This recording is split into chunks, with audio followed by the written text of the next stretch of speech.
All right. Well, let's make a start. Welcome to the Center for the Study of Bible and Violence's 2025 Research Conference, Scandalous Scholars. Is there a rightful use beyond wrongful acts?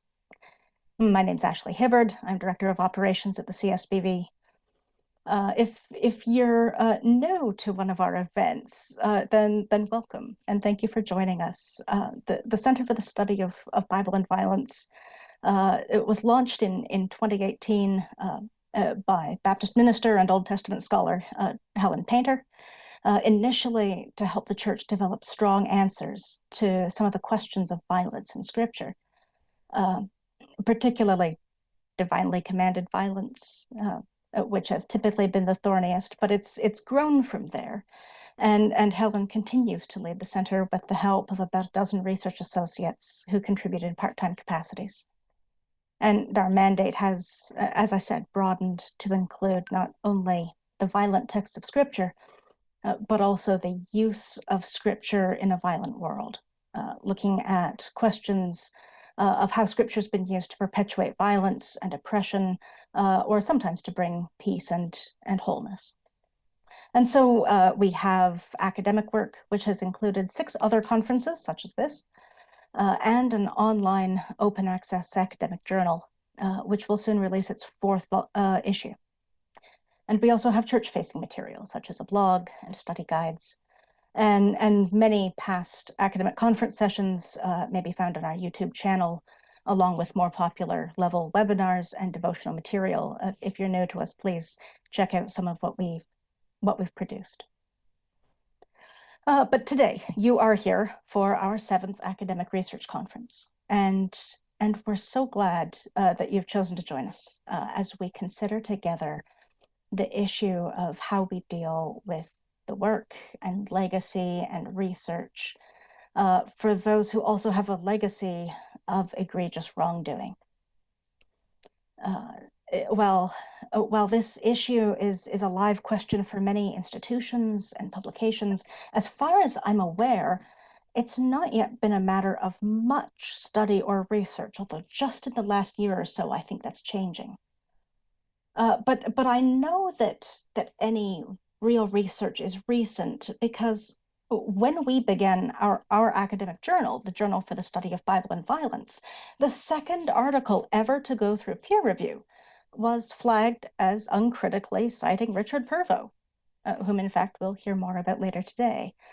And being very new to the field of academic publishing or editing, I tried to look for help as we sought to chart a way forward.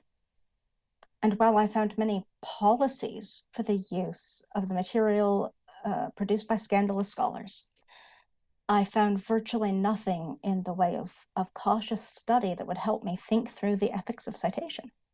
So I wrote an internal policy with no roots, I must admit. And while I hope it's a thoughtful one, it does not escape me how unqualified I was to deal with this question.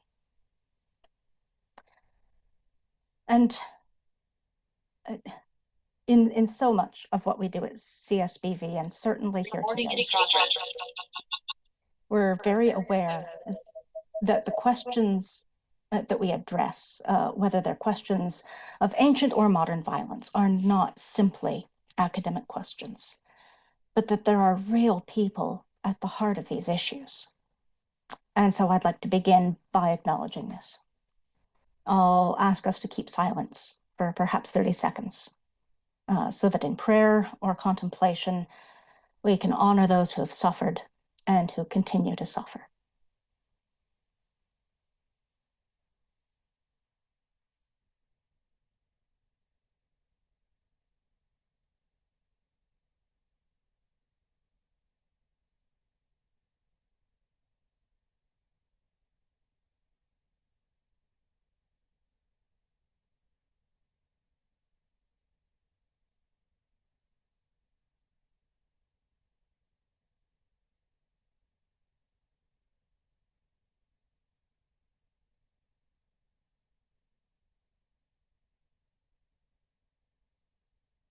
Finally, as we have just considered our care and concern for others who've been harmed, let me also encourage us to take care of ourselves in these next 2 days of sessions together. We will hear about bad actors, about evils that will undoubtedly be difficult for all of us, and may especially be triggering for those who share similar experiences. And so please take care of yourselves in this space and reach out for help if you need it.